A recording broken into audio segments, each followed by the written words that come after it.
ഇങ്ങനെ ഒരു സംഭവം ഒരിക്കലും ഇത് ആദ്യത്തെ ഒരു സംഭവമായിരിക്കില്ല. അല്ലെങ്കിൽ ഇത്ര ധൈര്യത്തോടു കൂടി ഒരു കുട്ടിയെ കയറി പിടിക്കാൻ വേണ്ടിയിട്ടുള്ള ധൈര്യം കാണിക്കില്ല. ഒന്നുകിൽ അദ്ദേഹത്തിൻ്റെ സമ്പാദ്യത്തിൻ്റെയും അല്ലെങ്കിൽ പുറത്തുള്ള ആ ഒരു ബന്ധത്തിൻ്റെയും ഒക്കെ ബലത്തിൽ ഇത് മറച്ചു വയ്ക്കപ്പെട്ടതായിരിക്കാം. ഇതുവരെ ഇതിന് മുന്നേ ഇങ്ങനെയൊക്കെ ഉണ്ടായിരിക്കാം, അത് മറയ്ക്കപ്പെട്ടിട്ടുള്ളതായിരിക്കാം. അദ്ദേഹം താന്ത്രിക വിദ്യകൾ പഠിച്ചിട്ടുള്ള ആളല്ല. ഇദ്ദേഹം നമ്മുടെ വിശ്വാസത്തെ വിറ്റുകൊണ്ട് കാശുണ്ടാക്കുന്നു.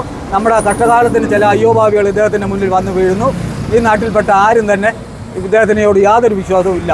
മുരാരിയുടെ സംഭവം എന്ന് പറയുന്നത് ഈ നാട് മൊത്തം സത്യത്തിൽ അതിശയപ്പെടുന്ന ഒരു സാഹചര്യമാണ്. ഇവിടെ ഒരുപാട് ആളുകൾ ഞാൻ പൂജയ്ക്കൊക്കെ വരാറുണ്ട്. ഞാൻ പല പ്രശ്നങ്ങളും ഉണ്ടെന്നും പല ആളുകളും പറയാറുമുണ്ട്. തന്ത്രി എന്ന് ഒരിക്കലും നമുക്ക് ഇങ്ങനെ ഒരു പ്രവൃത്തി ചെയ്തൊരു വ്യക്തിയെ വിളിക്കാൻ സാധിക്കുകയില്ല. കാരണം ആ അമ്മയും മകളും അദ്ദേഹത്തെ വിശ്വസിച്ചാണ് അവരുടെ അടുത്തേക്ക് എത്തുന്നത്. അപ്പോൾ ഒരു 16 വയസ്സുകാരി ഒരു പെൺകുട്ടിയെടുത്ത് കാമവറി കാണിക്കുന്ന ഒരു വ്യക്തിയെ ഏതർത്ഥത്തിലാണ് തന്ത്രി എന്ന് വിളിക്കുന്നത്? ഇന്നലെ ഒരു അമ്മയും മോളും കൂടെ ഇവിടെ പൂജയ്ക്ക് വന്ന് അവരെ റൂമിൽ കയറ്റിയെന്നോ കൊച്ചിനെ അതാണ്ട് ചെയ്തെന്നൊക്കെ അവർ പറഞ്ഞു.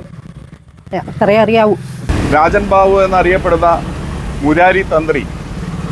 ഇപ്പം രാജൻ ബാബു എന്ന് പറയുന്ന സമയത്ത് ഇയാൾ 2004, 2005 കാലഘട്ടങ്ങളിൽ ഇവിടെ ഓട്ടോറിക്ഷ ഓടിച്ചു നടന്ന ഒരു ഓട്ടോറിക്ഷ തൊഴിലാളിയാണ്. ഇതിലെനിക്ക് വ്യക്തി ഏതാണ്ട് ഒരു 1990 മുതൽ അറിയാം. കാര്യം ഞാനും ഈ പഞ്ചായത്തിൽ ജനിച്ച് വളർന്ന് ജീവിക്കുന്ന ആളാണ്. 90 മുതൽ വെച്ചാൽ ഇയാൾ പൊലമുക്കിലോ ഓട്ടോറിക്ഷ ഓടുന്ന കാലം മുതൽ 90 മുതൽ ഏതാണ്ട് 2000 ആണ്ട് വരെ അവിടെ ഓട്ടോറിക്ഷ ഓടിക്കൊണ്ടിരുന്നതാണ്. അതിനുശേഷം അദ്ദേഹം റിയൽ എസ്റ്റേറ്റ് പരിപാടിയോ ഒക്കെ ഉണ്ട്. അതിപ്പോഴും ഉണ്ട്. വിദേശത്തേക്ക് ആളുകളെ കയറ്റി അയക്കുന്നുണ്ട്. വിദേശത്തേക്ക് ആളുകളെ കയറ്റി അയക്കുന്നതൊക്കെ ഒരുപാട് തട്ടിയിലും വെട്ടിയിലും ഒക്കെ അതിൻ്റെ അകത്ത് ഒരുപാട് പരാതികളുണ്ട്. കാര്യം ലക്ഷങ്ങൾ വാങ്ങിക്കൊണ്ട് ഒരാളുടെ അഭ്യസ്തവിദ്യരായിട്ടുള്ള ഒരാൾക്ക് ഇന്ന് കേരളത്തിൽ തൊഴിൽ കണ്ടെത്താൻ കഴിയാത്തതുകൊണ്ട് അവർ വിദേശത്ത് പോയി രക്ഷപ്പെടാമെന്ന് കരുതിയിട്ട് അവരുടെ കുടുംബം വരെ വിറ്റ് ഇദ്ദേഹത്തിന് പണം കൊടുത്തിട്ട് ലക്ഷക്കണക്കിന് രൂപ ഒരു ഗൾഫിലേക്കൊക്കെ ഒരു ജോലിക്ക് അയാൾ 3 ലക്ഷം രൂപയൊക്കെയാണ് വാങ്ങുന്നതെന്നാണ് അറിയുന്നത്. ഒരു ഓട്ടോറിക്ഷ ഓടിച്ചു നടന്ന് ഇവിടെ സർവ്വതരികിടകളും ഉടായ്പകളും കാണിച്ച് സമൂഹത്തിന് മാന്യമായി ജീവിക്കുന്ന പല ആൾക്കാരടുത്തും തട്ടിപ്പും വെട്ടിപ്പും നടത്തി ഒടുവിൽ ഒരു സുപ്രഭാതത്തിൽ ഒരു ജ്യോത്സ്യരെന്നും പറഞ്ഞുകൊണ്ട് പരസ്യ പ്രചാരണങ്ങൾ നടത്തി. ഇതിൻ്റെ പിന്നിൽ ഒരുപാട് എനിക്ക് തോന്നുന്ന ഉന്നതരായിട്ടുള്ള ആൾക്കാരുണ്ടാവണം. അല്ലെന്നുണ്ടെങ്കിൽ ഇത്തരത്തിലുള്ള ഒരു വളർച്ച ഇദ്ദേഹത്തിന് ഉണ്ടാവാൻ സാധ്യത വളരെ കുറവാണ്. ഇദ്ദേഹത്തിൻ്റെ ഈ ജ്യോതിഷാലയം നിൽക്കുന്ന പ്രദേശത്തോ അല്ലെന്നുണ്ടെങ്കിൽ അതിൻ്റെ പരിസരത്തുള്ള പരിസരവാസികളോ അല്ലെന്നുണ്ടെങ്കിൽ ഈ നാട്ടിലുള്ളവരാരും അവിടെ പോകാറില്ല. ഇന്നലെ ഏതാണ്ട് 6:30 വൈകിട്ട് 6-നും 6:30യ്ക്കും ഇടയ്ക്ക് ഒരു പെൺകുട്ടി 16 വയസ്സ് ഉള്ള ഒരു പെൺകുട്ടിയും അമ്മയും കൂടെ ഈ മുരാരി ബാബുവിനെ കാണാൻ ചെല്ലും.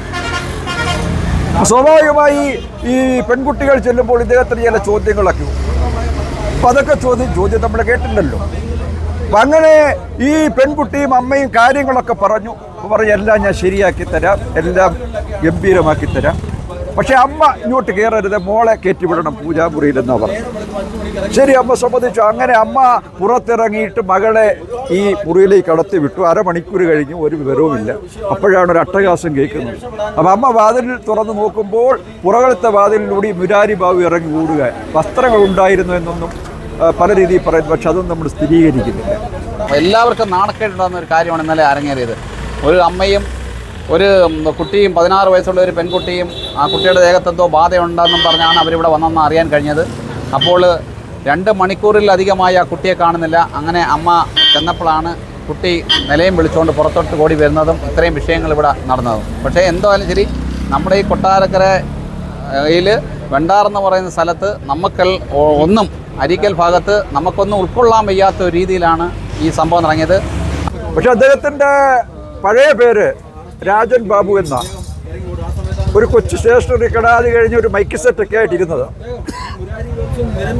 അപ്പം ഈ ജ്യോത്സ്യർ എന്ന് പറയുമ്പോൾ ഒന്നുകിൽ അദ്ദേഹത്തിൻ്റെ പൂർവികരാരെങ്കിലും ജ്യോത്സ്യരായിരിക്കണം, അല്ലെങ്കിൽ അദ്ദേഹം ജ്യോത്സ്യം പഠിച്ചിരിക്കണം. അപ്പം അങ്ങനെ യാതൊരു കാര്യവും ഈ മുരാരി ജ്യോത്സ്യർക്കില്ല.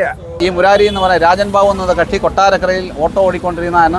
പല കേസുകളിലും ഇദ്ദേഹം പ്രതിയായിട്ടുണ്ട്. അവിടെ അത് നമ്മൾ തന്നെ നമ്മുടെ അവിടെ ഇദ്ദേഹം കൈകാര്യം ചെയ്യുകയും അതിനെതിരെ നമ്മൾ പ്രതികരിക്കുകയും ചെയ്തിട്ടുണ്ട്. അങ്ങനെ ഒരു കക്ഷി ഒരു സുപ്രഭാതത്തിൽ ഒരു ജ്യോതിഷാലയം ഇടുന്നു. അതിൻ്റെ തൊട്ട് പുറമെ അദ്ദേഹം തന്ത്രിമണ്ഡലത്തിൽ അംഗത്വം എടുക്കുന്നു, തന്ത്രി പഠിക്കുന്നു. അങ്ങനെ ജനങ്ങളെ കബളിപ്പിക്കുക. അത് മലയാളികളുടെ ഏറ്റവും വലിയ ഇതെന്ന് വെച്ചാൽ ആരെയും എങ്ങനെയും വിഡ്ഢികളാക്കുക എന്നുള്ളൊരു ഉദാത്തമായ ഉദാഹരണമാണ് ഇന്നലെ ഇവിടെ നടന്നത്.